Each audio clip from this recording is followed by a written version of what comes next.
अस्सलाम वालेकुम। बच्चे कैसे हैं आप सब लोग? ओके। हमने जो लास्ट लेक्चर्स में पढ़ा, हमने बेसिकली पढ़ा ब्रांड के बारे में, फिर हमने पढ़ा ब्रांड इक्विटी के बारे में, फिर हमने वैल्यू ऑफ प्रपोजिशंस के बारे में पढ़ा, वैल्यू ऑफ पोजीशंस के बारे में पढ़ा, पोजीशनिंग के बारे में पढ़ा, what is position and what is value positioning. Then हम लोगों ने पढ़ा कि प्रोडक्ट को मार्केट में लॉन्च किस तरह से करना है, किस किस मार्केट में लॉन्च करना है। ठीक है, हमने मार्केट की इंडस्ट्रीज की 4 कैटेगरीज पढ़ी।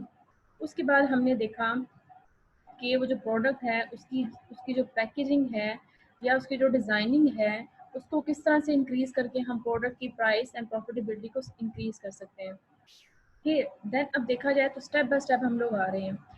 मीन्स के स्टार्टिंग में हम लोगों ने एक आफ्टर मिड बिफोर मिड जो हमने पढ़ा, हमने प्रोडक्ट की स्पेसिफिकेशन, प्रोडक्ट को बनाने के बारे में पढ़ा। फिर हमने अब यहाँ पे एक ब्रांड क्रिएट कर लिया। ब्रांड क्रिएट करने के बाद उसकी प्रमोशन के मराहिल में जा रहे हैं। Basically all this have a promotional strategies जो हम लोग वक्तन फवक्तन डेली बेसिस पे पढ़ रहे हैं। अब बेसिकली जो हमने स्ट्रेटजीज पढ़नी है वो है developing pricing strategies and programme. आपको भी पता है कि जब एक पर्सन आम जिसने मार्केटिंग कभी पढ़ी भी ना हो, मार्केटिंग का कंसेप्ट कभी सुना भी ना हो, बेसिकली वो मार्केटिंग ही कर रहे होते हैं। अक्सर जो प्रीवियस ओल्ड मार्केटर्स हैं, मार्केट में वो जो बैठे हुए हैं, उनके पास एक्सपीरियंस बहुत ज़्यादा है। ना कि आजकल जो मार्केटिंग पढ़ के प्रैक्टिकल के बगैर जो मार्केट में जाते हैं, वो कहते हैं हमने मार्केट पढ़ी हुई है, ये स्ट्रेटजीज अपनाई। जो ओल्डर बैठे होते हैं मार्केटर्स, उनको उनके पास जो एक्सपीरियंस होता है वो आजकल के जो यंग मार्केटर्स होते हैं उसकी निस्बत क्या होता है, ज़्यादा होता है। बेसिकली इन शॉर्ट कहने का पर्पस ये है कि जब ये मार्केटिंग का सब्जेक्ट नहीं आया था, इतनी लोगों को अवेयरनेस नहीं थी। अभी भी जो है जिनका ख़ानदानी कोई बिज़नेस हो, उनको मार्केटिंग की नो हाउ नहीं होती, ठीक है? लेकिन मार्केटिंग बेसिकली वो भी कर रहे होते हैं, स्ट्रैटेजीज़ का यूज़ कर रहे होते हैं। और एज़ कम्पेयर टू मार्केटर जैसे आप लोग हैं, कल मार्केट में जाएँगे, कोई बच्चा ऐसा होगा जो मार्केट के सब्जेक्ट को लेके आगे चलेगा, मार्केट में स्पेशलाइज़ेशन करेगा मार्केटिंग में, तो फिर क्या होगा कि इनके पास एक्सपीरियंस नहीं होगा, इन्होंने जस्ट पढ़ा होगा, ठीक है? तो वो जो बच्चे मार्केटर बैठे हैं उनके पास प्रैक्टिकल एक्सपीरियंस है और एज कम्पेयर टू योर ज़्यादा होगा, ठीक है? अब सारा कुछ जब बन गया, बनने के बाद सेट करनी पड़ती है प्राइसेस। अब देखें, आपको जैसे मैंने लास्ट जो लेक्चर था उसमें एक एग्जांपल दी थी कि आप ये जो लास्ट 4 to 5 मंथ में कोई भी चीज़ परचेज करने जाते हैं तो उसके जो प्राइसेस थी एज कम्पेयर टू प्रीवियस, वो क्या थी, अबव थी। तो हर जो शॉपकीपर था आगे से ही जवाब उसका होता था कि हम क्या करें, गवर्नमेंट ने रेट इंक्रीज कर दिया, हम क्या करें, हम मजबूर हैं, गवर्नमेंट ने रेट इंक्रीज कर दिया। मतलब क्यों, क्या मतलब है उनका ये सब कुछ कहने का? बेसिकली वो एक स्ट्रेटजीज को यूज़ कर रहे होते हैं प्राइसिंग को अप करने के लिए, डेवलप करने के लिए। तो ये एक स्ट्रेटजीज मुख्तलिफ किस्म की होती हैं जो हम बारी बारी डिस्कस करेंगे। बेसिकली स्ट्रेटजीज को बनाना चाहिए on the basis of cost, कितनी कॉस्ट आई है, कितने ट्रैवलिंग एक्सपेंसेस हुए, कितने इंस्टॉलेशन एक्सपेंसेस हुए। इन चीज़ों को देखते देखते फिर हम लोग देखें कि हमारी पर यूनिट कॉस्ट कितनी बनती है। कॉस्ट अकाउंटिंग में आपने पर यूनिट कॉस्ट के बारे में, वेरिएबल कॉस्ट के बारे में, जॉब ऑर्डर कॉस्टिंग के बारे में ये सब चीज़ें पढ़ी होंगी। बेसिकली ये चैप्टर का लिंक उसके साथ है, ठीक है? ओके, अब हम लोग स्टार्ट करते हैं इस चैप्टर को।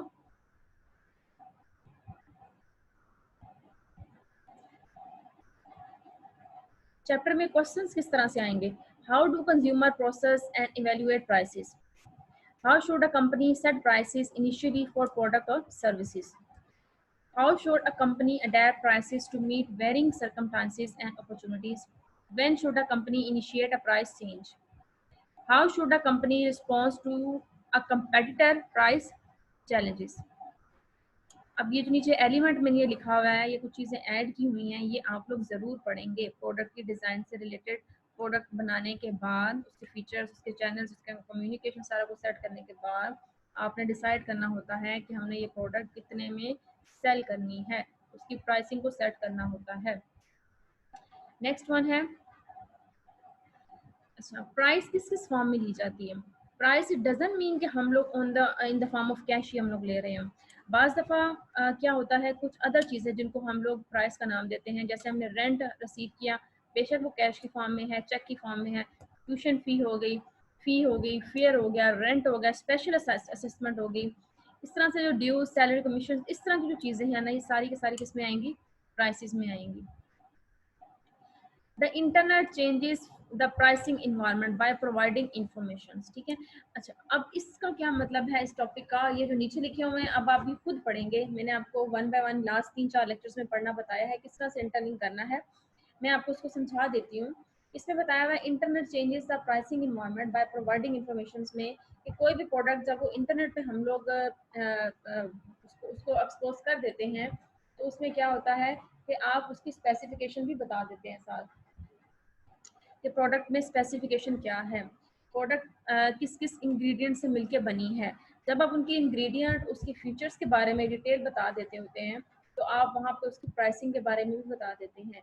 जब आप ऑनलाइन प्राइसिंग के बारे में बताते हैं तो आपके जो व्यूज़ हैं, जो आपके परचेजर या बायर हैं, जब उनका रेट बढ़ता है तो आपको आइडिया होता है कि ये जो प्राइस है ये रीज़नेबल है। ऑनलाइन अगर इतनी सेल हो रही है तो अगर हम इसको इन इन द इंटरनल और एक्सटर्नल मार्केट में सेल करेंगे तो इसकी प्राइस, इसकी जो सेल है वो मजीद इंक्रीज हो जाएगी। अगर आपको लगे कि नहीं सेलिंग डिक्रीज हो रही है, कस्टमर इतना ज़्यादा इस प्राइस को लेके सेटिस्फाइड नहीं है, तो फिर आप क्या करते हैं, जो मैंने आपको लास्ट टाइम हाइपोथेटिकल का स्ट्रक्चर बना के बताया था लास्ट क्लास में, favourite, strongest flavour, lowest flavour, traditional flavour या modern flavour and then contemporary flavour. इस तरह से लोग इस चीज़ को रिलाई करके इस ग्राफ की मदद से आप देख सकते हैं कि किस फोल्डर में आपके जो विजिटर हैं वो ज़्यादा हैं, कौन से फेवरेबल हैं, उसको देखते हुए ऑनलाइन आप क्या करते हैं, प्राइसिंग स्ट्रेटजी सेट कर लेते होते हैं। ठीक है, उसके बाद है कॉमन प्राइसिंग मिस्टेक्स। ठीक है, जो हम लोग मतलब आम बगैर सोचे समझे जो की जा रही होती है मिस्टेक्स। फॉर एग्जांपल मैंने एक पेन बनाया, मुझे पता है same as it is pen इस मार्केट में भी लाइक है, बट मैंने रेप्लिकेट किया। मैंने सेम पेन की, अक्सर देखा होगा पेन की शेप्स अक्सर सेम होती है बॉल पॉइंट की, तो क्या होता है उनकी अक्सर आप देखा होगा उनके जो बनाने वाले मेकर हैं उनके नेम डिफरेंट डिफरेंट होते हैं। बाज़ दफ़ा अब कल जो पेन आ रहे हैं उनकी जो प्लास्टिक्स होती है इतनी वो लाइट होती है कि एक दफ़ा उसको मतलब पकड़े हैंड से जोर से पकड़े तो वो टूट जाए। तो क्या होगा, इस तरह से जब चीजें बनाते हैं, बनाने के बाद मार्केट को विजिट किया जाता है कि मार्केट में इस आइटम से रिलेटेड क्या प्राइसिंग चल रही है। अगर कोई इसको विजिट ही ना करे, ठीक है, उसकी कॉस्ट आई है 1 रुपीज और वो इसको सेल कर रहा है 10 रुपीज का, ठीक है, लेकिन जो प्राइसिंग उसकी या प्राइसिंग या उसकी जो क्वालिटी है वो क्या है, वो कम हो, तो इस सिचुएशन में जो मिस्टेक्स की जाती हैं वो ट्रेडिशनल मिस्टेक्स होती हैं। Determine cost and take traditional industrial margin, extra margin रख के आप करते हैं। Failure to revise price to capitalise on market changes, setting price independently of the rest of the marketing mix. Failure to vary price by product item, market segmentation, distribution channel and purchase questions. Means to say आपने बनाई है एक चीज, आप बैठे बैठे घर में आपने नहीं मार्केट को विजिट किया, आपने बना ली, आपने कहा कि मैं जो अब इसको ना 1 रुपीज का बनाया मैं इसको 20 का सेल करूंगा।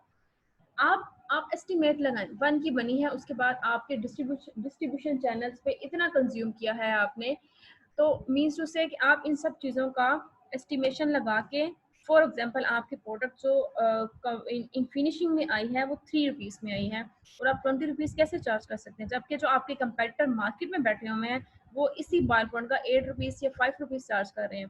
ठीक है, तो इतना इतना ज़्यादा जो प्राइसिंग मार्जिन की आपकी सेलिंग ही डिक्रीज हो जाए, बल्कि आपका ब्रांड ही डाउन पे चला जाए, इन चीज़ों से बचने के लिए प्राइसिंग जो मिस्टेक्स अक्सर लोग कर रहे होते हैं ट्रेडिशनली, उससे अवॉइड करना चाहिए।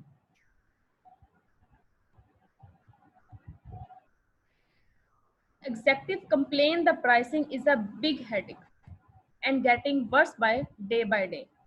Many companies, अब जो मैं वर्ड्स बोल रही हूँ आपने मेरे वर्ड्स को फोकस करना है, आप इसको राइट डाउन भी कर सकते हैं। Many companies do not handle pricing well and fall back on strategies such as we determine our costs and take over industry traditionally margins. Other common mistakes are not revised or price often enough to capitalize on market changes, setting price independently of the rest of the marketing program rather than as an influencing element of the marketing positioning strategies, and not varying price enough for different product items, market segment, distribution channel and purchase occasion हम कह सकते हैं इसको। Done हो गया। Next one है consumer psychology and pricing. अच्छा, for example we are a consumer, we are a customers and we want to purchase something, ठीक है, when we are going to market, I am saying that the product which have the lowest prices, high quality, uh, high attractiveness, ठीक है, means to say कि ये वो चीज़ें हैं common के जो हर एक कस्टमर चाहता है कि उसकी प्रोडक्ट के अंदर हो। ये ह्यूमन साइकोलॉजी है। Human psychology means customer psychology है, कंज्यूमर साइकोलॉजी है। सेकंड, आप क्या करते हैं, आप रेफरेंस प्राइसेस देखते हैं। रेफरेंस प्राइसेस मीन्स कि आप कहते हैं कि मैंने इस जगह से ये चीज़ देखी थी, मुझे 10 रुपीज़ की मिल रही है, मैंने इस जगह से ये चीज़ देखी है, मुझे 8 की मिल रही है। अच्छा, दोनों के प्राइसेस में तो डिफरेंस है, क्या की क्वालिटी में भी डिफरेंस है, ठीक है। फिर क्वालिटी का कंपैरिजन क्या करता है। इस तरह से प्राइसिंग को सेट करने से पहले अक्सर देखा होगा जब हम बाजार जाते हैं तो हम बार्गेनिंग कर रहे होते हैं। बार्गेनिंग का पर्पस क्या होता है, बार्गेनिंग का सिर्फ यही पर्पस होता है कि यही चीज़ हमने वहां से परचेज की है, वहां से ये चीज़ हमें इतने की मिल रही है, हमने यहाँ से परचेज की है, यहाँ से इतने की मिल रही है, दोनों में क्या डिफरेंस है, हम यहाँ से क्यों परचेज करें। अगर क्वालिटी पे कंप्रोमाइज करना है ₹2 की वजह से, तो हम क्यों ना वो 10 रुपीज़ वाली चीज़ परचेज कर लें, ठीक है। तो प्राइस एंडिंग जो होती है वो खत्म होती है, मतलब प्राइस को जो फाइनल जो प्राइस सेट होती है on the basis of human psychology होती है कि ह्यूमन डिमांड क्या कर रहा है। Purchase decisions are totally based on how consumer perceive prices and what they consider the current actual price to be, not on the marketer's stated price. You can say that customer may have a lower price threshold below which prices signal inferior or unacceptable qualities, as well as upper price threshold above which prices are prohibited and the product appear not worth the money. Although consumer may be have fairly good knowledge of price ranges, sparingly few and accurately recall specific prices when examining product. However, they often imply reference prices, comparing and observe prices to an internal reference prices. They remember or an external frame of the references such as a posted regular retail prices. Many consumers use prices as indicator of qualities, imagining pricing is especially effective with ego-sensitive products such as perfumes, expensive car, designing and clothing. आप इनकी examples को add कर सकते हैं like this, ठीक है। Many seller believe prices should and in an odd number. इस कहा जाए कि जो ओल्डर जितने भी हमारे जो हैं कंज्यूमर हैं, उनका एक मानना होता है कि वो प्रोडक्ट या वो आइटम जिनके एंड पे एक जो नंबर आता है वो ओल्ड हो, तो वो क्या करते हैं, वो बेसिकली ओल्ड नंबर हो तो वो बेसिकली प्रोडक्ट जो होती है वो ज़्यादा सेल होती है, वो ज़्यादा अच्छी होती है, ठीक है। मीन्स उसे सुपरस्टिशियंस एक हमने हमारे माइंड में एक बनी हुई है और जिनको इनको ख़त्म करना मुश्किल है, ठीक है। ओके, उसके बाद है पॉसिबल कंज्यूमर रेफरेंसेस प्राइसेस, ठीक है। किस हद तक जो रेफरेंस प्राइस के साथ कंज्यूमर सेटिस्फाइड कर ले, मेरे रेफरेंस की प्राइस इतनी है, यहाँ की प्राइस इतनी है, तो क्या मैं इसको परचेज करूँ कि मैं इसको परचेज ना करूँ। तो आप जब कंपैरिजन करते हैं तो कंज्यूमर को पता चलता है कि ये फेयर प्राइसेस बता रहा है, जो टाइपिंग की हुई है प्राइस का वही बता रहा है, या इसने कुछ डिस्काउंट दिया है, वो जो मेन पर्सन था 10 वाला वो मुझे दे रहा था या ये नहीं दे रहा। लास्ट प्राइस आपने कितनी लास्ट टाइम जो परचेज किया था कितनी पे किया, अब आप कितनी पे कर रहे हैं, क्या आप उससे ज्यादा पे कर रहे हैं या उससे कम पे कर रहे हैं, क्या आपके जो उसके कंपेटिटर हैं या आपने जो 10 वाली चीज परचेज करनी थी वो ज्यादा अच्छी है एज कम्पेयर टू दिस। तो एक्सपेक्टेड फ्यूचर प्राइस, अगर मैं इकट्ठी मुझे लग रहा है अगर ये मैं 2 वीक्स के बाद आई हूँ तो 2 रुपीज इसकी प्राइस कम हो गई है, 2 रुपीज बढ़ गई है, फ्यूचर में इसकी प्राइस और बढ़ जाएगी या और कम हो जाएगी, मैं इसको एक्स्ट्रा बंडल में परचेज कर लूँ, तो क्या मुझे इस पे कोई डिस्काउंट, अगर मैं एक्स्ट्रा परचेज करती हूँ बंडल तो क्या मुझे इस पे कोई डिस्काउंट मिलेगा। ये पॉसिबल कंज्यूमर के माइंड में परसेप्शन में चल रही होती है चीजें कि किस तरह से प्राइस को वो सेट करवाए। नेक्स्ट है टेयर इन प्राइसिंग, ठीक है। ये आप टेयर इन प्राइसिंग खुद देखेंगे। टेयर इन प्राइसेस मींस कि आप वही बात जब होटल्स में जाते हैं, हाई मीडियम प्राइसेस, दो मीडियम प्राइसेस को कंपैरिजन करते हैं और फिर आप बताते हैं कि कौन से प्रोडक्ट एंड सर्विसेज आपको अच्छी लगी है, ठीक है। उसके बाद है this one only examples, you have to use this only for examples not for the concept, ठीक है। okay, steps in setting prices: select the price objective, determine demand, estimate cost. This was the indicator of the price setting, you can say that. Summaries: summarize the 6 steps in the process, means to say एक product आपने बना ली, बनाने के बाद आपने उस product को बनाने का ऑब्जेक्टिव सेट करना है कि किस पर्पस के लिए यूज होगी, क्या ये डेली रूटीन के यूज की आइटम है, सीजनल है, ठीक है, या आप इसको स्पेसिफिकली किसी खास इवेंट के लिए यूज कर सकते हैं। तो इस तरह के आइटम आपने सेलेक्ट, फिर आप देखेंगे कि मार्केट में इस चीज की डिमांड कितनी है, ठीक है, फिर उसकी कॉस्ट कितनी आ रही है, ओवरऑल अपनी सिर्फ कॉस्ट नहीं देखेंगे, ओवरऑल कंपेटिटर की कॉस्ट भी देखेंगे। फिर उसके बाद आप अपनी जो प्राइस सेट की होगी आपने, उसका आप कंपैरिजन करेंगे अपनी कंपेटिटर के प्राइस के साथ। फिर आप प्राइसिंग मेथड सेलेक्ट करेंगे कि उन्होंने किस मेथड के थ्रू प्राइसिंग जो है स्ट्रेटजी सेट की है, कि जैसे ही हालात चेंज हो इसकी प्राइसेस को आप किया जा सकता है या फिक्स प्राइस के साथ आपने ये करना है। फिर आपने सिलेक्ट करनी होगी फाइनल प्राइसिंग। ये बेसिकली एक प्रॉपर चैनल होता है। लेकिन जो मार्केट में, फिर मैं अगेन कहूंगी, जो ओल्डर मार्केटर्स बैठे हुए हैं उनको बगैर पढ़े ये स्ट्रेटजीज इतनी अच्छी तरह से इम्प्लीमेंट करनी आती हैं जो एक आजकल का MBA मार्केटिंग में स्पेशलाइजेशन करके बंदा नहीं बता सकता, ठीक है। ओके, सबसे पहले सिलेक्टिंग द प्राइसिंग ऑब्जेक्टिव्स, जो हमने फर्स्ट स्टेप्स पढ़ा, टॉपिक अगर आ जाता है आपको, ठीक है, कि summarise 6 steps in the process for price setting, ठीक है, तो आप 6 स्टेप्स ये वाले होंगे, फिर वन बाय वन उसके बारे में क्या करेंगे, डिस्कस करेंगे। जैसे मैंने अभी आपको बताया, सिलेक्टिंग द प्राइसिंग ऑब्जेक्टिव्स का मतलब है कि सर्वाइवल के लिए कितनी मतलब ये जो ऑब्जेक्ट है, ये जो आइटम आपने ली है, ये सर्वाइवल के लिए है। इससे क्या हो सकता है, ये डेली बेसिस पे यूज हो सकती होगी या सीजनल होगी, ठीक है। तो मैक्सिमम कितना प्रॉफिट इससे, करंट प्रॉफिट से कितना प्रिवेल करा है मार्केट में, मिनिमम मार्केट शेयर कितना है इस आइटम को लेके, मैक्सिमम मार्केट स्कीमिंग कितनी है, प्रोडक्ट क्वालिटी लीडरशिप कितनी है इसके अंदर। ये सब चीजें जब आप क्लियर हो जाती हैं तो आपका जो फर्स्ट टारगेट है प्राइसिंग ऑब्जेक्टिव का, वो मीट हो जाता है। For example, the company first decided where it want to position its market offering. The clearer a firm objectives, the easier it is set prices. 5 major objectives are survival, maximum current profit, maximum market share, maximum market scheming, and product quality leadership. Companies pursue survival as their major objectives. If they are, for example, देखिए अगर एक आपने product बना दी है, बनाने के बाद आपने जैसे लास्ट 4 to 5 मंथ में हो रहा है, कुछ ऐसे थे कि उनको पता था कि हमारे सर्वाइवल के लिए ज़रूरी है हम प्राइसेस को स्लो डाउन कर दें। स्लो डाउन का मतलब है कि for the sake of survival, कि कुछ ना कुछ चलता रहे, सब कुछ बंद ना हो जाए, ठीक है। तो इस तरह से इन चीज़ों को देखते हुए प्राइसिंग जो ऑब्जेक्ट्स की प्राइस है वो सेट की जाती है, सिलेक्ट की जाती है। They believe a higher sale volume will lead to lower unit cost and higher long term profits, ठीक है।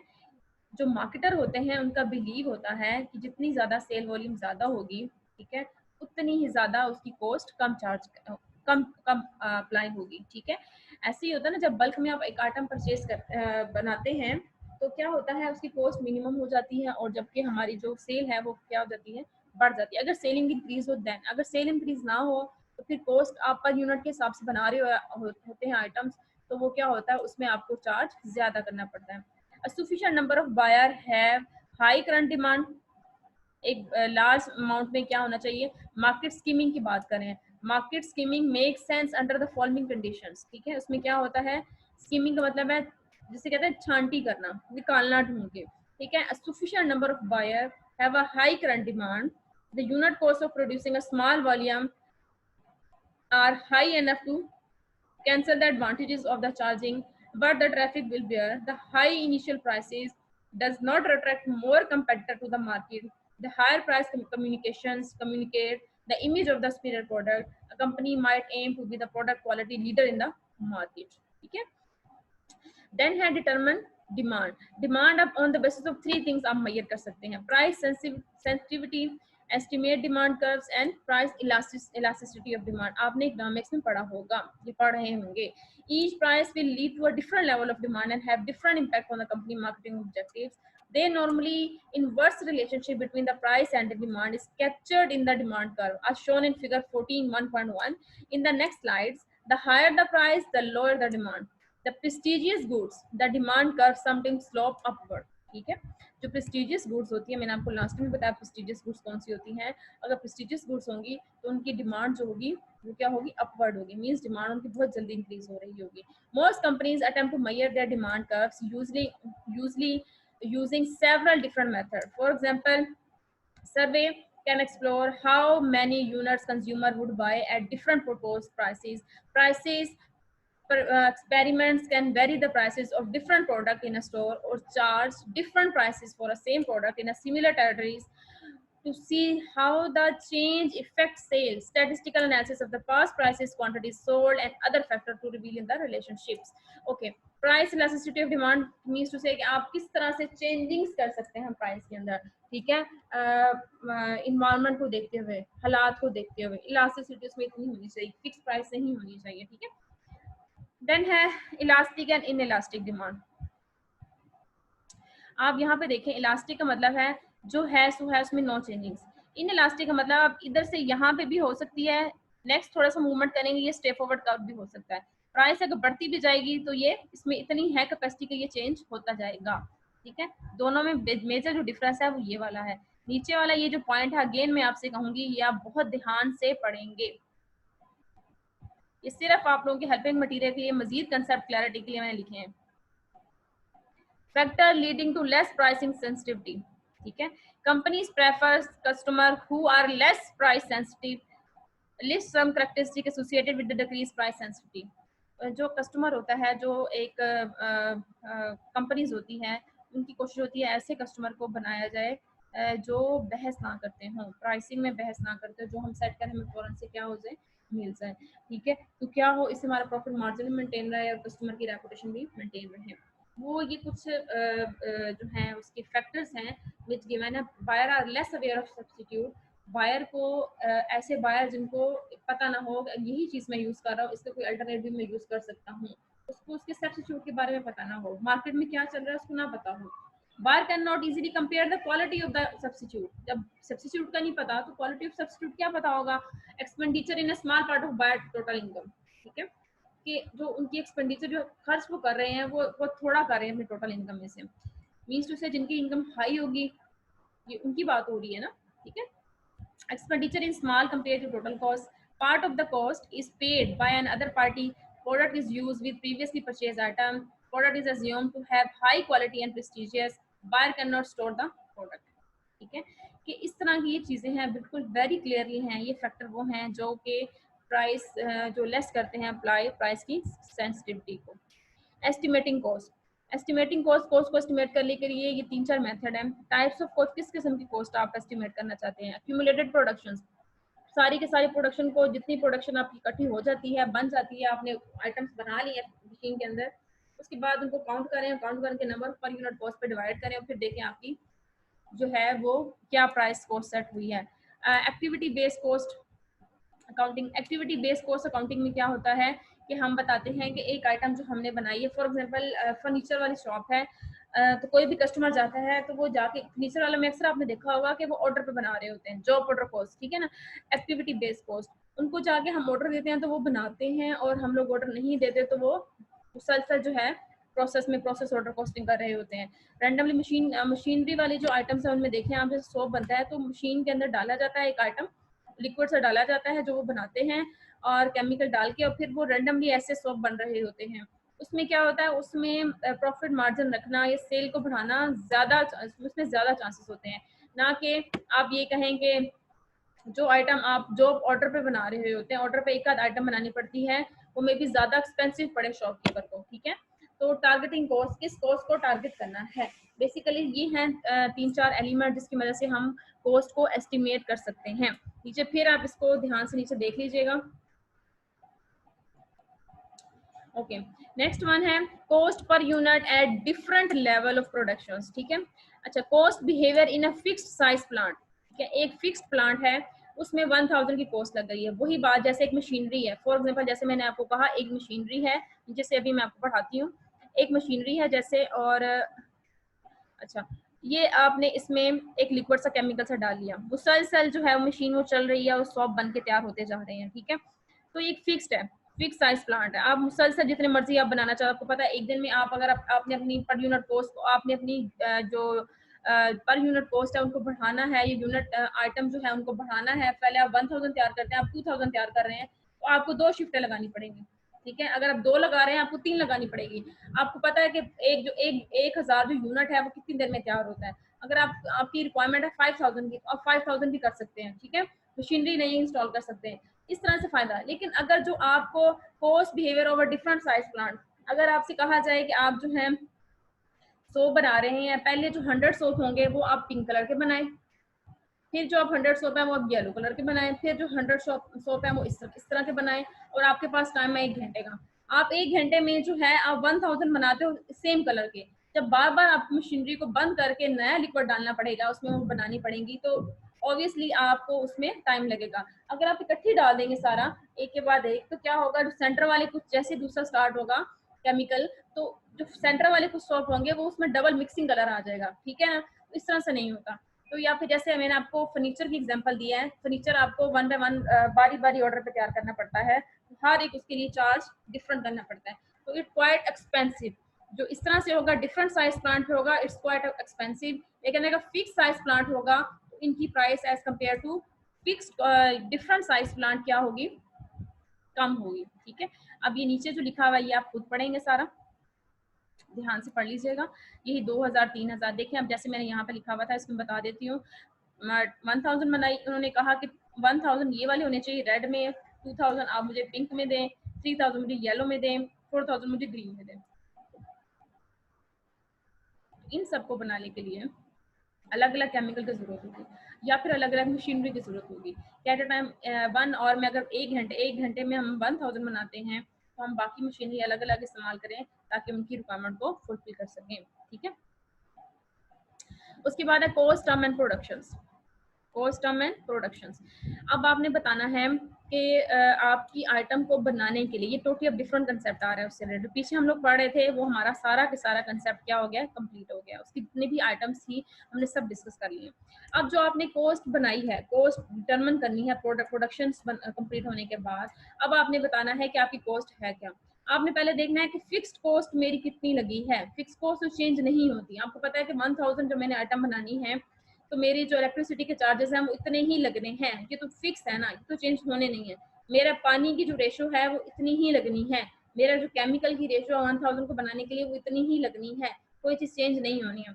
हाँ, वेरिएबल कॉस्ट का मतलब है कि जो चेंज होती रहती है, ठीक है ना। फॉर एग्जाम्पल इम्प्लॉइज मेरे पास उस दिन मशीनरी पे जो वर्क कर रहे थे वो 10 थे, 10 इम्प्लॉइज वर्क करते हैं तो 1000 बना लेते हैं।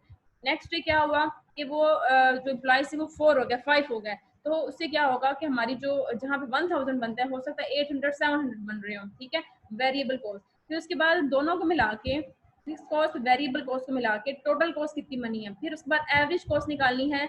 अगर ये दोनों बाज दफा टाइमिंग का इशू हो जाए या वेरिएबल कॉस्ट में कोई इशू हो जाए या टोटल कॉस्ट में इशू हो जाए, तो फिर एवरेज हम लोग एवरेज कितने बना सकते हैं प्रोडक्ट को। फिर कॉस्ट है डिफरेंट लेवल ऑफ प्रोडक्शन, ठीक है। तो अगर डिफरेंट लेवल ऑफ प्रोडक्शन, जैसे लास्ट टाइम हमने भी ग्राफ में देखा, डिफरेंट लेवल ऑफ प्रोडक्शन है डिफरेंट साइज प्लांट के ऊपर, तो फिर उसकी कॉस्ट क्या होगी। बेसिकली इन चीज़ के बारे में हम लोग डिस्कस करेंगे। नीचे आप लोग इसके एग्जांपल्स को पढ़ेंगे। मैंने डिटेल के साथ माइक्रोवेव चिप्स एंड पैकेजिंग के बारे में आपको बता दिया था, इंस्ट्रूमेंट्स के बारे में, इनको आप लोग पढ़ेंगे और अपनी अपनी एग्जांपल्स में ऐड करेंगे, ठीक हो गया। उसके बाद है कंसेप्ट पर unit as a functions of accumulated depreciation, ठीक है। अब इसमें क्या है, पर यूनिट मतलब है हर एक आइटम पर यूनिट पे जितनी कॉस्ट आ रही है उसको अगर हम इकट्ठा कर लिया जाए, ठीक है। फॉर एग्जांपल एक प्रोडक्ट थी, हमने बना दी बी, फिर बन गई ए। अब इन दोनों, फिर उन दोनों को इकट्ठा किया तो टोटल प्रोडक्शन का बन गया ये वाला। अब एक्सपीरियंस का करंट प्राइस उसकी ये प्रिवेल कर रही है जब आपने उसको एक्यूमुलेट किया, ठीक है। अगर आप पर यूनिट बनाते this one this one this one, तो तीनों की, इसकी भी इतनी कॉस्ट आनी थी पर यूनिट, इसकी इतनी आनी थी, इसकी इतनी आनी थी, बी की ये वाला पॉइंट, ए का ये वाला पॉइंट, एंड टी आई का दिस वन। तो ये जब तीनों का प्लस करते तो मे भी यहाँ पे 20 आता, ठीक है, अजम्पशन $10, सॉरी $10, ठीक है। बट जब आपने तीनों को इकट्ठा बनाया मशीनरी के अंदर, तो कॉस्ट क्या हो गई, चार्ज कम। कैसे चार्ज कम हो गई, यहाँ पे हो सकता है टाइम सेविंग बच गई हो, लेबर के एक्सपेंस बच गए हो। वो जो केमिकल मशीनरी के अंदर डालना था, जब आपने इसके बाद फौरन बाद ये डाल दिया, ठीक है, 1 मिनट के वक्फे के बाद, तो बारी बारी जो डालना था पर यूनिट के लिए, वो टाइम क्या हो गया आपका, सेव हो गया, ठीक है। तो इस तरह से आप जो है प्राइसिंग कर्व को बनाएंगे और फिर आप बताएंगे कि जब ये एक्यूमुलेटेड आपके पास जो आगे प्रोडक्शन ये क्या थी, ये कम हुई as compare to current price. उसके बाद है टारगेट कॉस्टिंग। आपने टारगेट किसको करना है, टारगेट अगेन वही बात है कि आपने देखना है कि मार्केट में क्या प्राइसिंग प्रिवेल कर रही है, ठीक है। उसके अकॉर्डिंग फिर आपने जो पीछे प्राइसिंग स्ट्रेटजी सेट की है वो सारी की सारी सेट करने के बाद फिर आपने देखना है कि मेरी जो एक प्रोडक्ट को बनाने के लिए कॉस्ट इतनी आ रही है जबकि मार्केट में इतनी प्राइस है, अगर वो मेरे प्राइस प्रॉफिट मार्जिन से ज़्यादा है या प्रॉफिट मार्जिन से कम है, क्या मैं ये जो टारगेट कॉस्ट मैंने की है, क्या मैं इसको अवेल कर सकूंगा कि नहीं, अचीव कर सकूंगा या नहीं कर सकूंगा। ठीक है, ये जो है, ये जो मैंने आपको एग्जांपल्स दी हुई हैं, इनको आप लाजमी कोड करेंगे। ठीक है, उसके बाद है एनालाइजिंग कंपेटिटर को, सेम एज इट इज। जब आपने बना ली, बनाने के बाद आपने अपने कंपेटिटर के साथ कंपेयर करना है। ठीक है, आपने देखा आपको कॉस्ट, जब आपने जॉब ऑर्डर कॉस्टिंग किया या different size, different element of size जो था उनको बनाने के बाद उसकी कॉस्ट को मेजर किया, तो आपने देखा कि आपको पर यूनिट कॉस्ट जो है वो कम पड़ रही है। आप आपने एस्टिमेशन लगाया, मुझे पर यूनिट कॉस्ट पड़ी है 4 रुपीज़। फिर आपने देखा अगर 4 रुपीज़ पड़ी है और मैंने मार्केट को विजिट किया, विजिट करने का मुझे पता चला इस आइटम की प्राइस 15 रुपीज़ है। ठीक है, तो आपने क्या देखा, आपने कहा 11 रुपीज़ जो मुझे है ना वो प्रॉफिट हो रहा है इसमें से। 11 में से अगर मैं इलेक्ट्रिसिटी के चार्जेस भी निकाल दूँ पर यूनिट कॉस्ट पे जो मुझे उसको बनाने में लगे हैं, तो फिर भी मेरे पास 12 जो है ना वो सेविंग मेरे पास रह जाती है।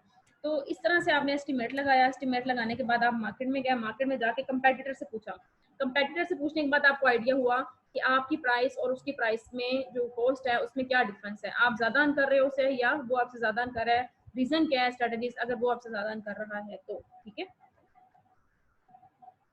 उसके बाद है three three C S model for pricing strategies. ठीक है, सी एस मॉडल है 3 जिसकी बेस पे हम लोग प्राइस को सेट करते हैं। एक हाई प्राइसिंग है, एक सेलिंग प्राइसेस है और एक है फ्लोर प्राइसेस है। High profit, no possible demand at this price. ठीक है, हाई ऑलरेडी हाई प्राइस है। ठीक है, प्रॉफिट डिमांड क्या करना है। Ceiling price, customer assessments to unique product features, orienting point, competitor price and prices of substitute. Cost, flooring क्या है, not possible profit at this, means to say flooring already उसकी इतनी कम कॉस्ट है, उसमें profit margin बहुत कम है। ठीक है, और हाई प्राइसेस मीन्स प्राइसेस इतनी हाई है उसकी कि ऑलरेडी उसके अंदर से आपको प्रॉफिट मिल रहा है, मजीद उसको हाई नहीं कर सकते। सीलिंग मीन्स के यूनिक प्रोडक्ट हैं जो कस्टमर ने हर हाल में बाई करनी ही करनी है। Give the customer demand schedule, the cost function and competitor prices. The company is now ready to select a price. Figure 14.4 summarize the 3 major consideration in price setting. Cost at a floor price, competitor price at the price of substitute, provide an orienting point, customer assessment of unique feature, establish the price ceiling. Next one is selecting and pricing, selecting a pricing method. अब आपने देखना है कि आपको वो जो product आपने बनाई है, कॉस्ट में और प्रॉफिट जो आप सेल कर रहे हैं उसमें मार्कअप कितना आप रख रहे हैं। टारगेट रिटर्न प्राइसिंग, ठीक है। उसके बाद perceive value pricing, going rate pricing and auction type pricing.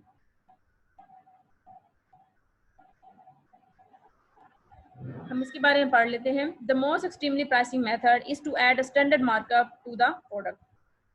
In target return pricing, the firm determine the price that yield its target rate of return on investments. ठीक है, आपकी जो investment है उसका रेट ऑफ रिटर्न वहां से कितना मिल रहा है आपको। ठीक है, return prices means to say आपने इन्वेस्ट किया 10 रुपीज और आपको इन रिटर्न मिल रहे हैं अगर 11 रुपीज, तो it not a big margin. ठीक है, मार्जिन तो इतना होना चाहिए कि आपको उसमें कुछ बेनिफिट हो। Public utilities which need to make a fair returns on investment often use this method, and increasing number of companies now based on their pricing on the customer perceived values. ठीक है, कि customer की नजर में उसकी क्या value है जिसकी वजह से इसकी प्राइसिंग को अप किया जा सकता है। Perceived value is made up of host of inputs such as buyer image of the product performance, the channel deliveries, deliverables, the warranty, quality, customer support, and softer attributes such as a supplier reputations, trustworthiness, and esteems. Companies must deliver the value promised by the value proposition, and the customer must perceive this value. In recent years, several companies have adopted value pricing. They win loyal customer by charging a fair low prices for a high quality offering. In going rate pricing, the firm bases its price largely on competitor prices. The oligopolist industries that sell a commodity such as steel, paper, fertilizers, all firms normally charge the same prices. Auction type pricing is growing more popular, especially with score of electric marketplace, selling everything with big to use cars as firm dispose of excess inventories or use goods. ठीक है, ये कुछ चीजें हैं जो pricing को select करने के मेथड है। हर एक के बारे में आपको एग्जांपल्स और उसकी जो डेफिनेशंस है वो अवेलेबल है। ठीक है, बहुत ही आसान है। Break even point chart for determining target return pricing and break even volume. इसमें क्या डिफरेंस है, इसमें डिफरेंस ये है कि आपने सेल वॉल्यूम इन यूनिट, ठीक है, डॉलर्स इन थाउजेंड्स। ठीक है। ये ब्रेक इवन पॉइंट है कि जहाँ पे आपकी कॉस्ट एंड आपका जो रेवेन्यू है ना वो इक्वल हो जाए, ठीक है। फॉर एग्जांपल आपको इस आइटम को बनाने के लिए जो कॉस्ट रिक्वायर्ड है, मतलब फॉर एग्जांपल एक पेन आपने तैयार किया और पेन को बनाने पे जो आपकी कॉस्ट आई है वो 30 आई है, ठीक है। और आप जो उसको अगर 30 का ही सेल कर देते हो, यानी नो प्रॉफिट नो लॉस पे सेल कर देते हो, तो ये जो एक पॉइंट है ये आपका ब्रेक इवन पॉइंट होगा, ठीक है। अगर आप इससे थोड़ा अबव सेल करोगे तो आप प्रॉफिट में जाओगे। जैसे ये ब्रेक इवन पॉइंट है, इससे अबव से सेल हो रहा है। फॉर एग्जाम्पल अब ये सेल हो रहा है 7,400 में, ये 900 के अंदर अंदर, तो ये 900 में सेल अगर हो रहा है, पहले ये कितना था, पहले ये था 250 था, ठीक है। तो इस तरह से अगर हो तो फिर आप कहते हैं ये वाला 50 पे अगर ये सेल हो रहा है, ये इतने पे सेल हो रहा है, तो आप कहते हैं ये इसका टारगेट प्रॉफिट है, ठीक है। इन्होंने अपने प्रॉफिट को क्या कर लिया, return on equity and return on investments का जो कंसेप्ट था मार्केटिंग में पढ़ा था, उसको भी आप इसमें ऐड कर सकते हैं।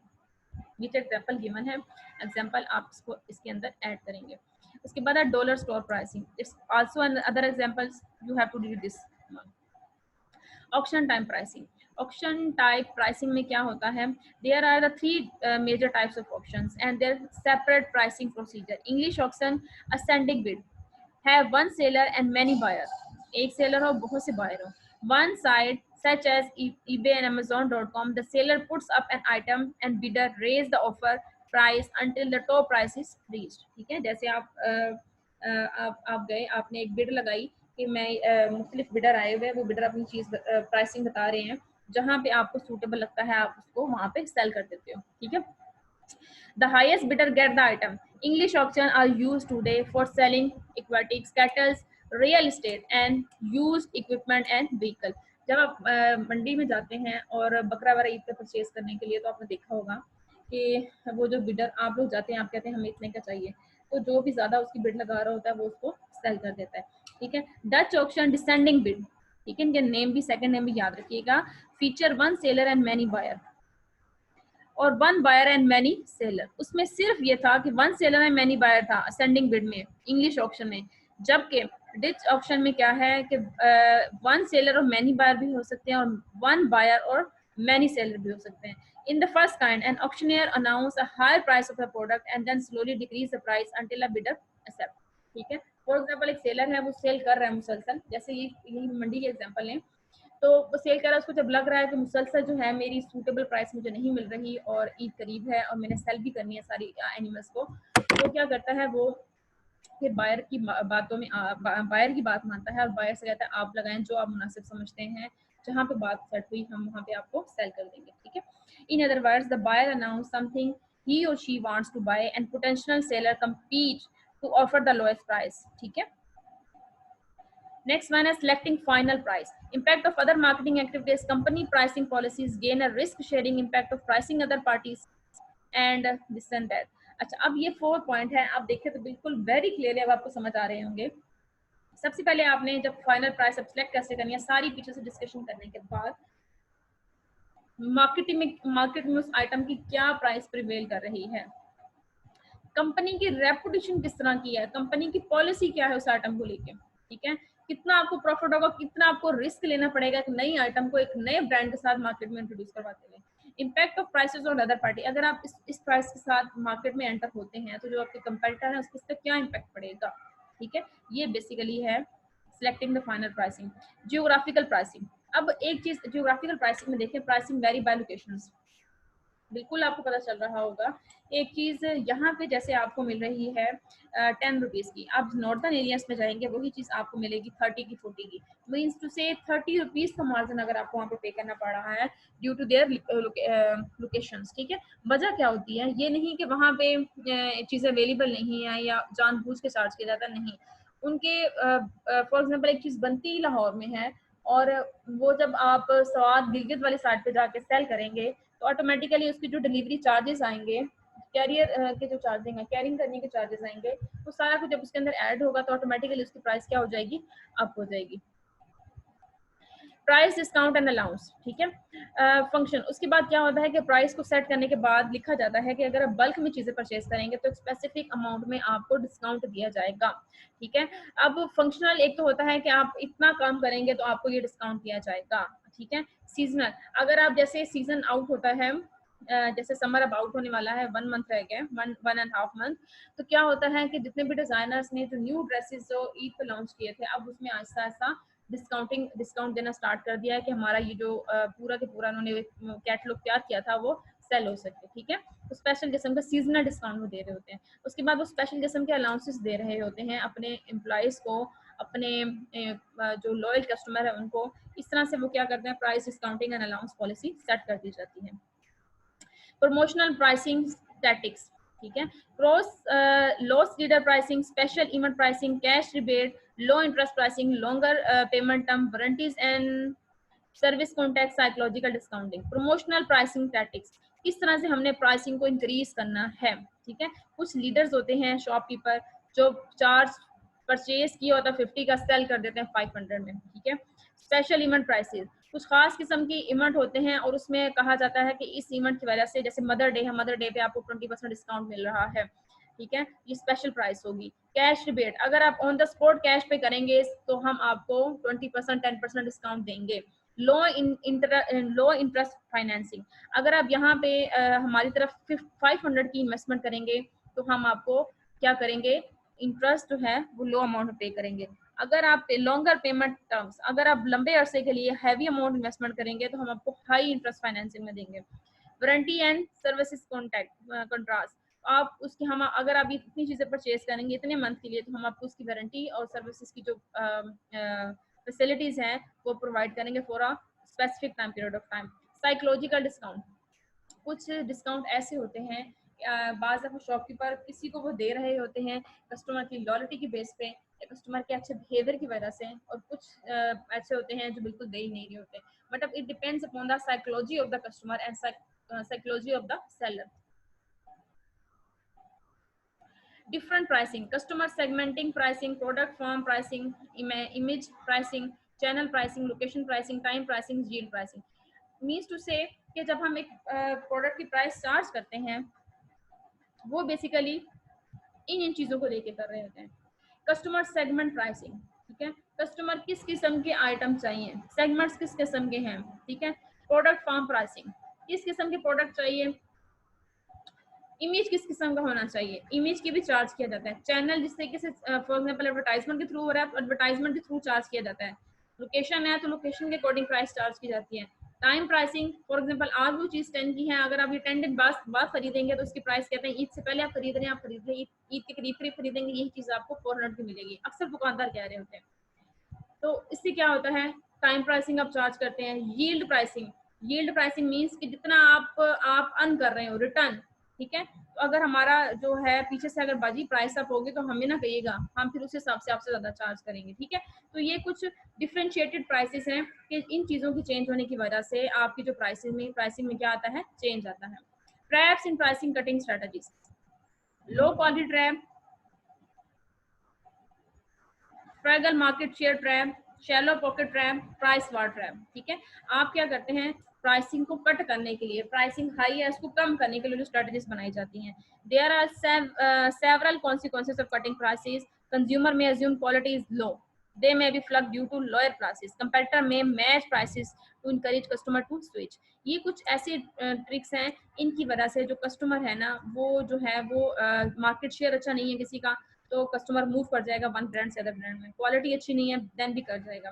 पॉकेट ट्रैप, पॉकेट इस चीज़ को अलाउ नहीं कर रही। फॉर एग्जाम्पल एक ब्रांड बहुत एक्सपेंसिव सेल करना शुरू हो गया है, आपकी रेंज है 5000 की, तो आप क्या करेंगे, ब्रांड से मूव कर जाएंगे। Price war trap, price prevailing बहुत ज़्यादा चार्ज की जा रही है फिर भी जो आपका कस्टमर है वो अदर ब्रांड पे मूव कर जाएगा। कुछ ये प्राइसेस के बारे में बताया गया है कि प्राइसेस बिफोर पहले इतनी थी, आफ्टर जो है वो इतनी हो गई, ठीक है। पॉइंट 1 जो प्राइस इंक्रीज हो गई। अनसोल्ड यूनिट 100 थे, आफ्टर भी 100 ही रहे। रेवेन्यू 1000 था, रेवेन्यू जब इंक्रीज होने के बाद 10 हो गया। कॉस्ट इतनी थी 970, प्रॉफिट कितना हुआ, आपके रेवेन्यू में से कॉस्ट को माइनस करो तो क्या आ गया, प्रॉफिट। इतने परसेंट आपका प्रॉफिट इंक्रीज इससे हो गया। Method for increasing pricing, delay quotation pricing clauses, unbundling prices, reduction of discount. ठीक है, कहते हैं अगर आप अपने प्रॉफिट को, प्राइसेस को इंक्रीज करना चाहते हैं तो आपने सबसे पहले जो अपने डिस्काउंट दिया, आप अपने डिस्काउंट को खत्म करते हैं। ठीक है, आप जो कोटेशंस में डिले करना शुरू कर दें। अब पता चल गया आपको एक कस्टमर है वो लॉयल हो चुका है आपके साथ, तो आप क्या करते हैं, अब उनको जो है आप उनको डिले करते हैं कोटेशंस के अंदर, ताकि वो खुद से why you not sending the quotations for the prices, your जो seller said that sir, sorry for delay, but the prices of the product was increased, that's why I can't able to send with you. आप देख लें, अगर आपको purchase करनी है या इस तरह से है तो आप बता दें। ठीक है, इस तरह से आप क्लेम एक्सक्यूजेस करके आप क्या करते हैं, आप डिस्काउंट में रिडक्शन कर देते हैं और कस्टमर से ज़्यादा चार्ज कर लेते हैं। उसके बाद है brand leader responses to competitive price cut. maintain price and add value, reduce prices, increase prices and improve quality, launch a low prices fighter line। Brand जितने भी होते हैं वो प्राइस को कट डाउन करने के लिए, ताकि कस्टमर के लिए इजीली असेस हो सके, वो मुख्तलिफ प्राइस का स्ट्रेटजीज बनाते रहते हैं। तो प्राइस का स्ट्रेटजीज में सबसे बड़ी जो स्ट्रेटजीज जो ब्रांड की तरफ से अलाउ की जाती है वो है डिस्काउंट। ठीक है, 30% डिस्काउंट, 70% डिस्काउंट। तो ये जो करने का पर्पज सिर्फ ये होता है कि अपने कस्टमर को अपने साथ इन टच रखना। उसके बाद है अगेन वही क्वेश्चंस हैं जो मैंने आपको चैप्टर के शुरू में बताए थे। अब आप इन क्वेश्चंस को टैली करेंगे और अगेन मुझसे जो है वो आंसरिंग पूछेंगे। क्वेश्चंस चैप्टर क्वाइट लेंथी था बट बहुत आसान था। अब आप इनको पढ़ने के बाद मुझसे क्वेश्चंस पूछेंगे इन ग्रुप, इन ऑडियो। अल्लाह हाफिज़ बच्चों।